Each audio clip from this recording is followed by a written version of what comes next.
Okay, so in this tutorial, I'll give you guys some tips on how to draw clouds. Here I already sketched out some of them in pencil, but I'll just go over like something I think that is really basic for when you're drawing clouds. Now, first and foremost, I would say if you can do this, if you can draw a circle, right, and if you can then do this, and then do this,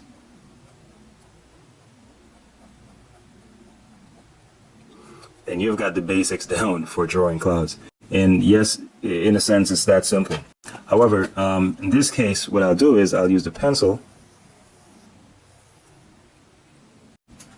Okay, so I sketched it out in pencil, and pretty much what I'm going to do in ink is just do like this. So I'm shading in the crescent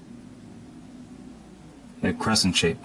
All right, it's like a moon shape, and that's basically all I think you really need when it comes to rendering clouds. It's pretty much the same thing you're doing over and over, which is shading in a kind of a crescent shape, which is almost like, you know, you're shading in half or a quarter of a circle. And that's pretty much the same approach that you'll have over and over. And you see as I go through these different examples, I have like 4 groups of clouds here, which are like different shapes.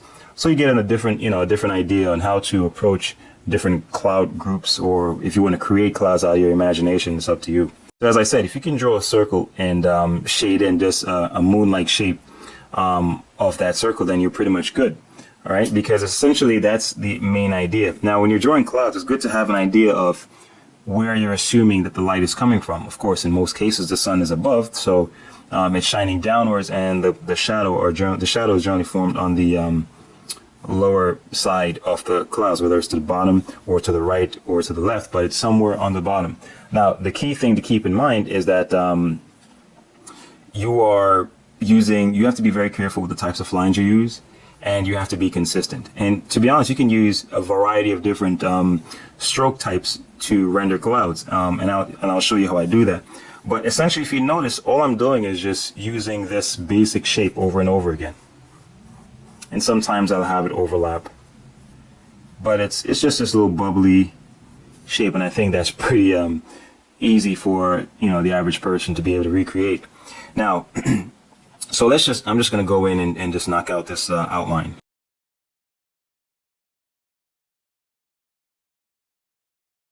So that's pretty much it. So if you notice, what I've done here is I'm pretty much to make it really simple, it's almost like I'm repeating this form. That's it. And I have multiple variations of this overlapping each other, almost like this.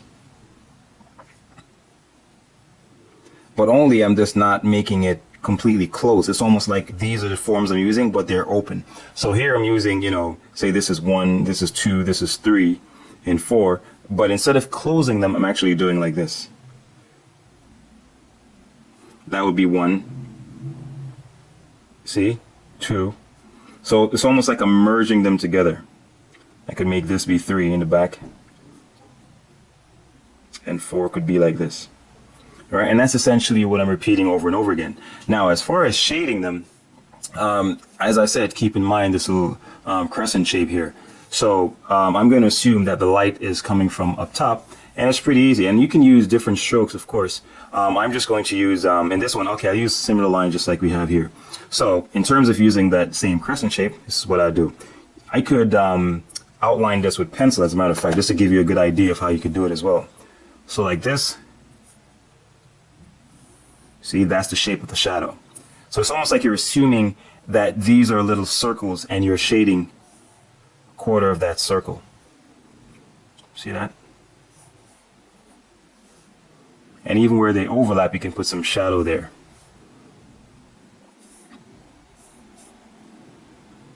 It's pretty much the idea.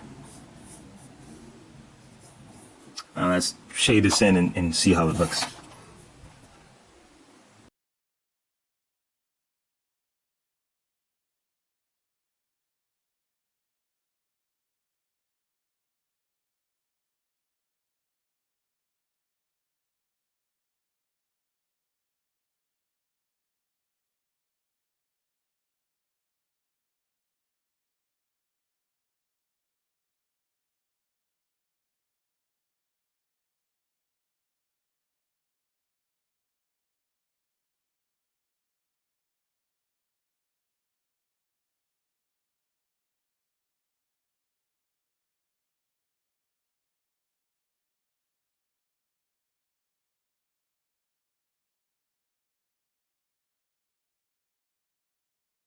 See, and that's just a general idea. In terms of how you could end this, you could, have the clouds at the bottom.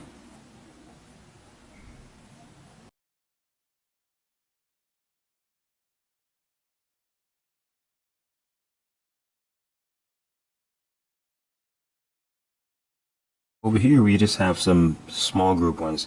So the way I do them is just, it's pretty much the same concept as this, but here they're just in smaller groups, essentially.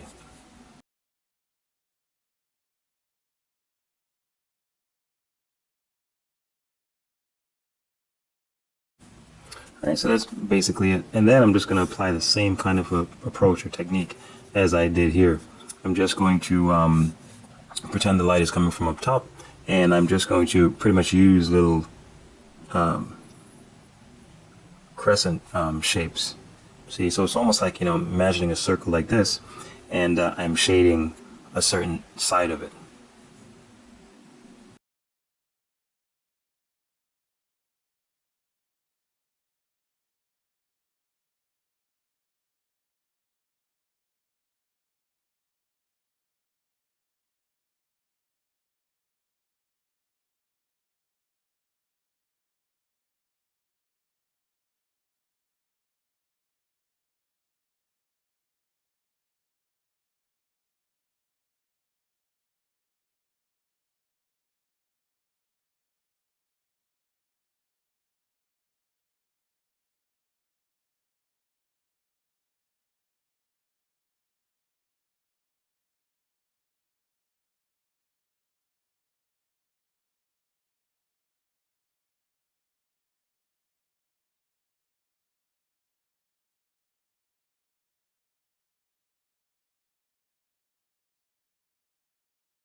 So with this one, it's just pretty much the same concept again, but I'm just going to be using, just a different shape. That's pretty much it.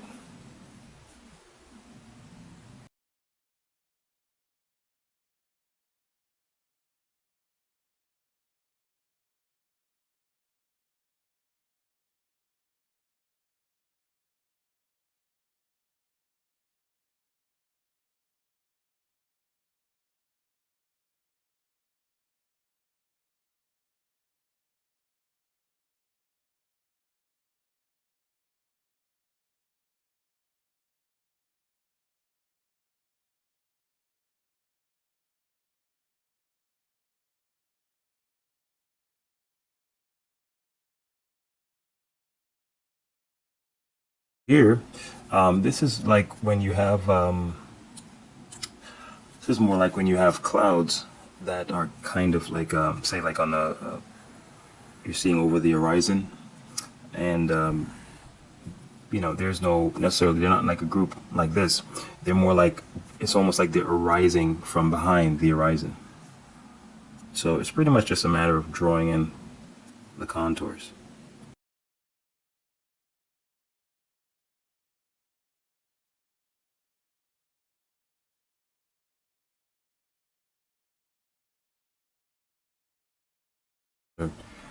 So now where we shade in is where it seems like there's an overlap. So it's almost like you have something like this. Then you have something behind it. And where they overlap, you have putting the little marks there. It's like the shadow that's being cast onto the clouds in the back. So that's pretty much what we're going to be doing here. And that's it.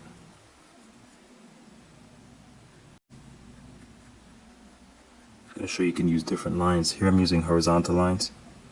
You could actually use diagonal lines.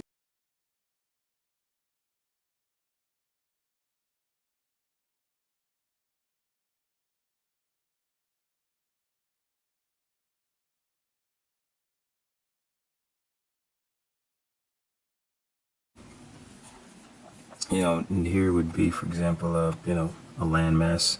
You could have a boat.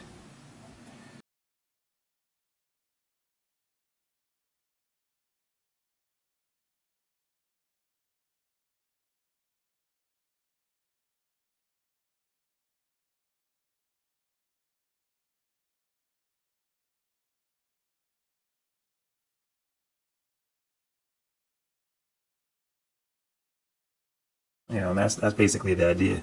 So it's like the clouds are rising up, you know, in the horizon. So you see, these are just different approaches you can use. But if you notice, they all pretty much exercise the same overall concept. So here you just see the lines are being used to kind of create like a shadow that's being cast onto the clouds in the back by the clouds in the front. Here I'm pretty much just using the same technique of imagining like the clouds are like overlapping, you know, rounded forms.